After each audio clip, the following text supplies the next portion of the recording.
Hi, Team Persevere. Today we are going to continue our read aloud holes, and we are reading chapter 4. As we are reading today, we are going to be thinking about how the character is feeling. Characters in our stories have feelings just like people do. Feelings could be positive, like happy, excited, or amazed. Feelings could also be negative, like nervous, sad, or worried. It's important to learn about our characters by thinking about how they feel. We can analyze how they act, speak, or think, and then find a feeling word to describe how they feel.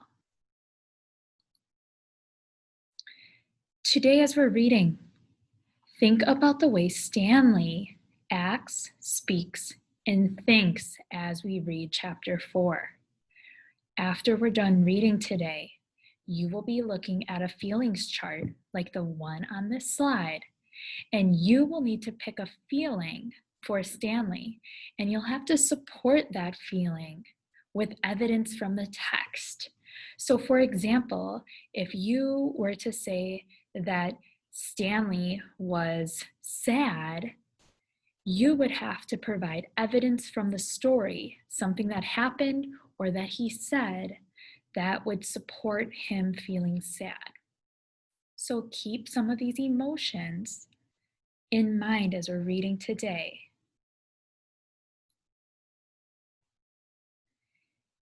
Chapter 4. Stanley felt somewhat dazed as the guard unlocked his handcuffs and led him off the bus. He'd been on a bus for over 8 hours.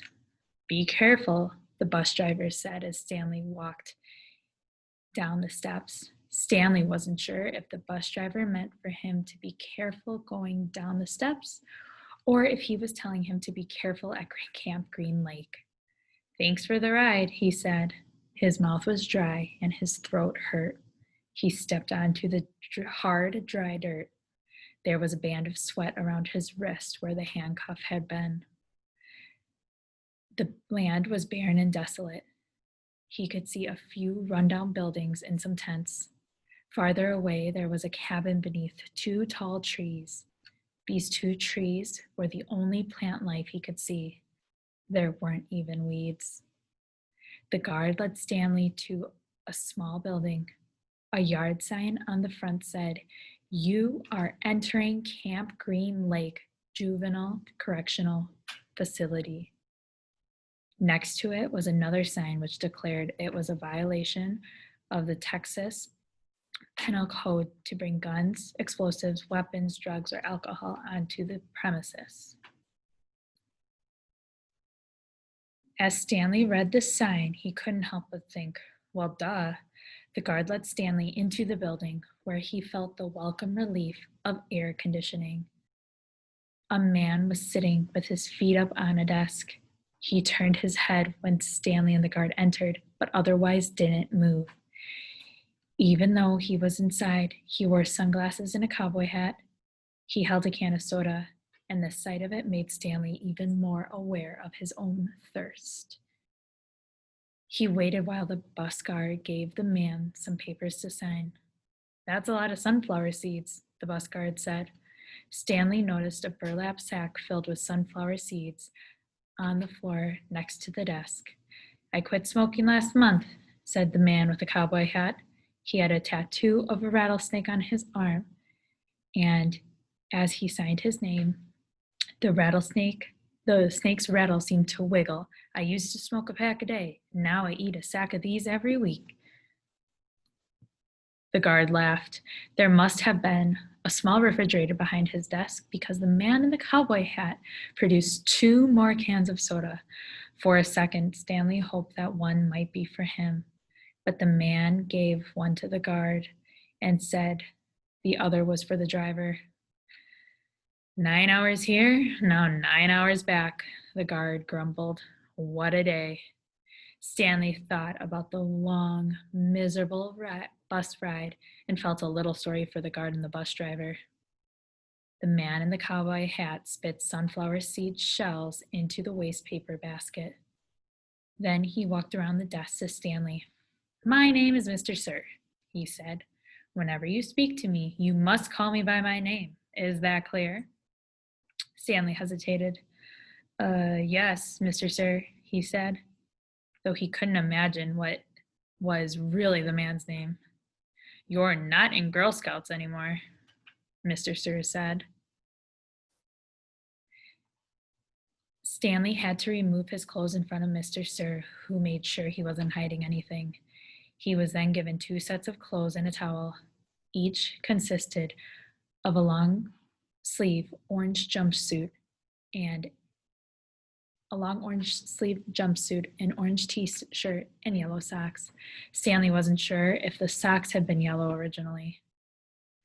He was also given white sneakers, an orange cap, and a canteen of heavy plastic, which unfortunately was empty. The cap had a piece of cloth sewn on the back of it for neck protection.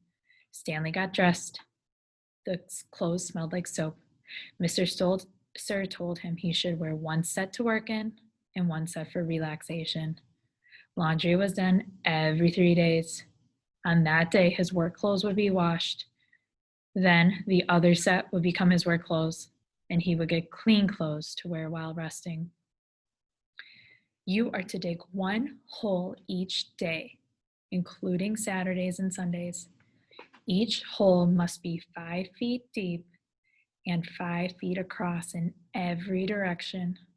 Your shovel is your measuring stick. Breakfast is served at 4:30. Stanley must have looked surprised because Mr. Sir went on to explain that they started early to avoid the hottest part of the day. "No one is going to babysit you," he added. "The longer it takes you to dig, the longer you will be out in the sun. If you dig up anything interesting, you are to report it to me or any other counselor. When you finish, the rest of the day is yours." Stanley nodded to show he understood. "This isn't Girl Scout camp anymore. This isn't Girl Scout camp," said Mr. Sir. He checked Stanley's backpack and allowed him to keep it. Then he led Stanley outside into the blazing heat. "Take a look around you," Mr. Sir said. "What do you see?" Stanley looked across the vast wasteland. The air seemed thick with heat and dirt. "Not much," he said, then hastily added, "Mr. Sir?" Mr. Sir laughed. "You see any guard towers?" "No." "How about an electric fence?" "No, Mr. Sir." "There's no fence at all, is there?" "No, Mr. Sir." "You want to run away?" Mr. Sir asked him. Stanley looked back at him, unsure what he meant. "If you want to run away, go ahead, start running. I'm not going to stop you." Stanley didn't know what kind of game Mr. Sir was playing. "I see you're looking down at my gun. Don't worry, I'm not going to shoot you." He tapped his holster. "This is for yellow-spotted lizards. I wouldn't waste a bullet on you." "I'm not going to run away," Stanley said. "Good thinking," said Mr. Sir. "Nobody runs away from here. We don't need a fence. You know why? Because we've got the only water for 100 miles. You want to run away? You'll be buzzard food in 3 days."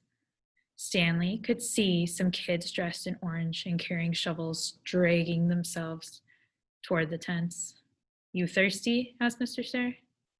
"Yes, Mr. Sir," Stanley said gratefully. "Well, you better get used to it. You're going to be thirsty for the next 18 months. And that is the end of chapter 4. How do you think Stanley is feeling right now?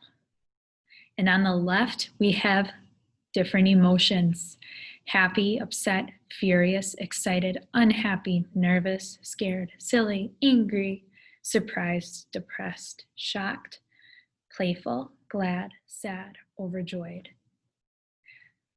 You can pick one of these emotions, or you could choose another one of your own. And I want you to finish this sentence. Stanley is feeling blank because blank. I would like you to put the sentence stem into the chat.